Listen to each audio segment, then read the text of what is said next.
Costanzo Bellini from the Department of Civil and Mechanical Engineering of the University of Cassino in Southern Lazio, in Italy, and I'm presenting a work entitled EBM Process Effect on the Characteristics of Titanium Lattice Structures.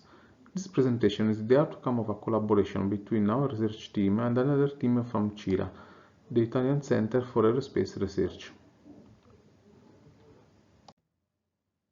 The aim of the present work consists in evaluating the effect of the manufacturing process on the structural properties of additively manufactured metal lattice specimens.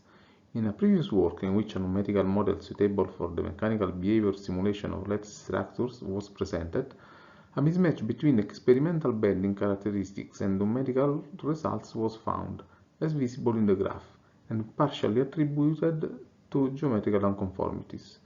In fact, the produced specimens were weighted and resulted lighter than expected, denoting a thinning of the trusses and the skins induced by the process.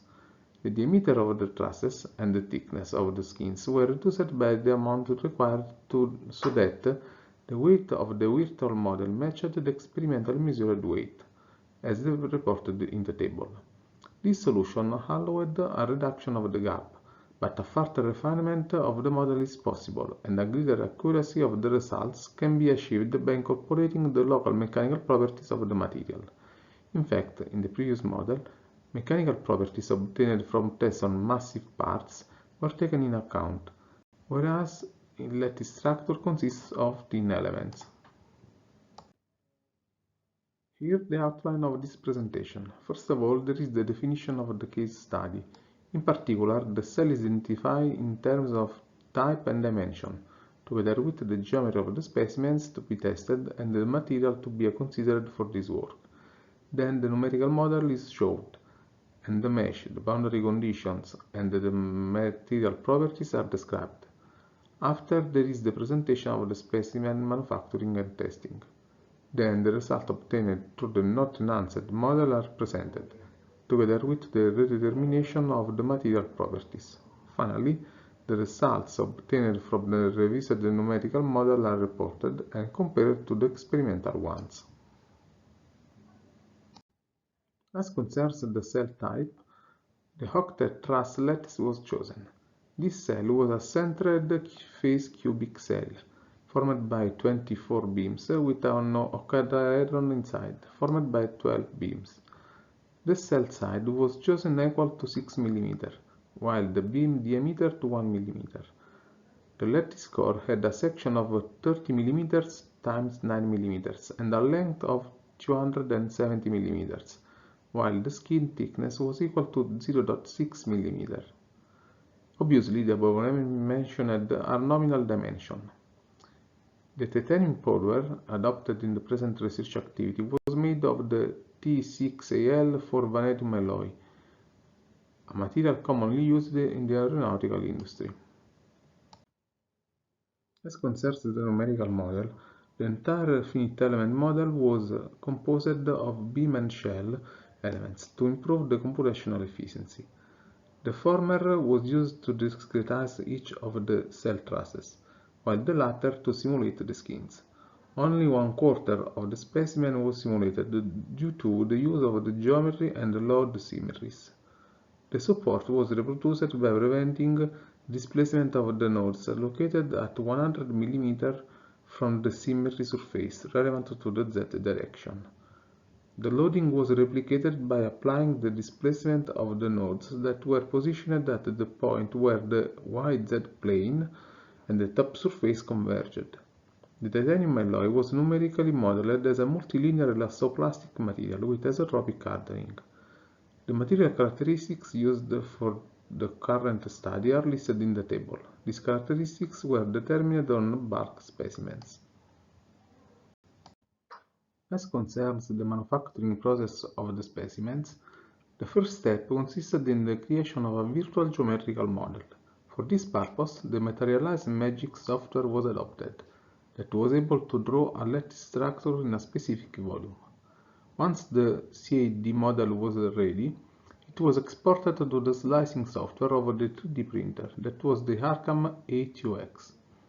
Then, the machine was prepared for the manufacturing run.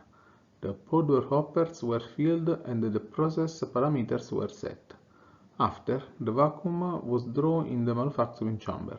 The electron beam was calibrated and the manufacturing chamber was preheated. As the imposed temperature was reached, the specimens were built according to the typical sequence of a powder bed additive manufacturing process. At the end of the process, the chamber was cooled down and the specimens were extracted from the unmelted powder and cleaned. The produced specimens were tested according to the 3-point bending scheme. The specimen was placed on 2 supports and it was loaded in the center by a loading nose. This test was carried out in accordance with the ASTM C393, that is the commonly used for sandwich structures. Actually, the flat specimens taken into consideration in this work can be deemed similar to a sandwich structure. The span length was chosen equal to 200 mm, while the loading speed to 5 mm per minute. Every sample was loaded until its failure. Image analysis of SEM micrographies was carried out too, in order to better identify the damage mechanisms. As can be seen in the figure on the right, relevant to the fracture surface of a struct, the damage behavior was ductile fracture, as witnessed by the dimples visible in the magnification on the same figure. Moreover, the presence of pores can be noted in the aforementioned magnification, which appeared as darker round spots. They were due to the manufacturing process, and they might be partly responsible for the failure of the specimen. In the same figure, the presence of a sort of outer skin made of partially fused material can be noted on the struct surface. The ductile failure behavior was noted also in the skin of the lattice structure, as visible in the figure on the left. In fact, the fracture surface was characterized by the presence of dimples, visible in the magnification. Moreover, in the same figure, the presence of cracks can be noted. In the above-mentioned figure, the poor connection between the skin and the lattice core can be observed, due to the lack of complete powder fusion as witnessed by the presence of metal particles, whose round shape could be clearly distinguished on the fracture surfaces. The load displacement curve obtained from the 3-point bending test is reported in the figure and compared with that obtained from the numerical simulation. It is important to underline that the geometry of the simulated specimens was different from the designed one. In fact, a reduction of both the truss diameter and the skin thickness was necessary to meet the weight measured for the manufactured specimens. As it can be noted from the graph, there is a mismatch between the experimental curve and the numerical one. In particular, the experimental data is slightly shifted towards the right. This is due to the settlement of the specimen on the test fixture. However, it is evident that the slope of the two curves, representing the stiffness of the test specimens, is similar, and therefore the value of the Young's modulus used for the simulation is realistic. On the contrary, there is a difference at the end of the linear part of the load curve.